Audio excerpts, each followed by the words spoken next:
হয়, চিন্তাগাঁও আৰু বননগুৰিলৈ যোৱা এটি মূল পথ আৰু 2020 চনৰ বানপানীৰ কবলত এই ৰাস্তাটো ধ্বংস হৈছিল। আজি দেখিবলৈ পাইছোঁ ইয়াতে বিভিন্ন জনজাতিৰ লোকে বসবাস কৰে আৰু এইটোৱে মূল পথ।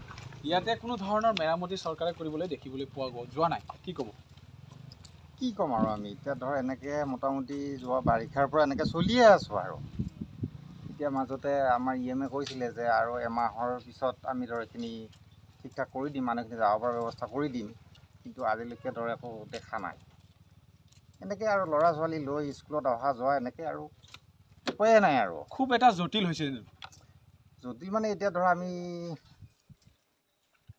সেইটো পাৰত থকা মানুহখিনিৰ মানে অৱস্থা কি ক'ম আৰু, উপায়ে নাই, কোৱাৰ কোনো ভাষা নাই ইয়াতে। হয়, নিৰ্বাচনৰ আগতে বিভিন্ন ৰাজনৈতিক মহলৰ পৰা আহি নেতাকৰ্মীসকলে বিভিন্ন প্ৰতিশ্ৰুতি দি যায়, কিন্তু ঠিক তেনেকৈ 2024 লোকসভাৰ যি নিৰ্বাচন, এই প্ৰাক মুহূৰ্তত বিভিন্ন নেতাকৰ্মীসকলে আহি আছে। আজি আকৌ পুনৰ প্ৰতিশ্ৰুতি দি এই জনতাবিলাকক বিভ্ৰান্তিত পেলাব নেকি?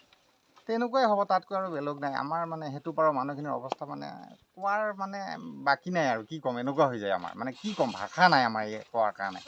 এনেকৈ বাৰিষা হ'লে এই অৱস্থা, খৰালিত এই অৱস্থা, আমাৰ তাৰমানে আপ ডাউন কৰাটো খুবেই জটিল। এটা যদি ডাঙৰ ধৰ এটা কাৰোবাৰ যদি বেমাৰ হয়, পটককৈ আহি নাপায় কলাই গাঁও। আৰু মোৰ সৈতে আৰু পথচাৰী আছে, তেওঁলোকে স্কুলৰ ষ্টুডেণ্ট লৈ আহিছে। তেওঁলোকৰ পৰা জানিব বিচাৰিম, দাদা কি ক'ব, আজি 2 বছৰ হ'ল এনেকুৱা ৰাস্তা এই পথচাৰীবিলাকৰ ভুগিব লগা হৈছে। তেওঁলোকেতো ৰাস্তা বেয়া হ'লে MLA মিনিষ্টাৰবিলাক ওপৰৰ আকাশৰে যায়, কিন্তু আজি যি আমাৰ এই পাব্লিক আছে তেওঁলোকৰ মানে জালাত ভুগিব লগা হৈছে। কি ক'ব? এতিয়া কি ক'ম, আমিতো 2 বছৰ ধৰি ভুগিয়ে আছোঁ এইখনৰ কাৰণে। আমাৰ এজন MLA আছে, EM আছে, তাৰ পাছতো যদি অহা যোৱা যিটো অসুবিধা হৈছে, সেইখিনি যিটো প্ৰব্লেমটো ছল্ভ কৰি নিলে, এইটো আটাইতকৈ মানে দুৰ্ভাগ্যজনক কথা বুলি ক'ব লাগিব আৰু এতিয়া। যিহেতু 2 বছৰ ধৰি এইখন ৰাস্তাদি বহুত আমাৰ কলাই গাঁৱত স্কুল ষ্টুডেণ্ট অহা যোৱা ডেইলি কৰে, সেই ক্ষেত্ৰত বহুত অসুবিধা প্ৰব্লেম ফেচ কৰি থাকিব লগা হৈছে। সেয়েহে মানে বিশেষ পাব্লিক হিচাপে এটাই অনুৰোধ কৰোঁ, অতি সোনকালে তাৰমানে এইখন অহা যোৱা ব্যৱস্থাটো কৰি দিব লাগে আৰু।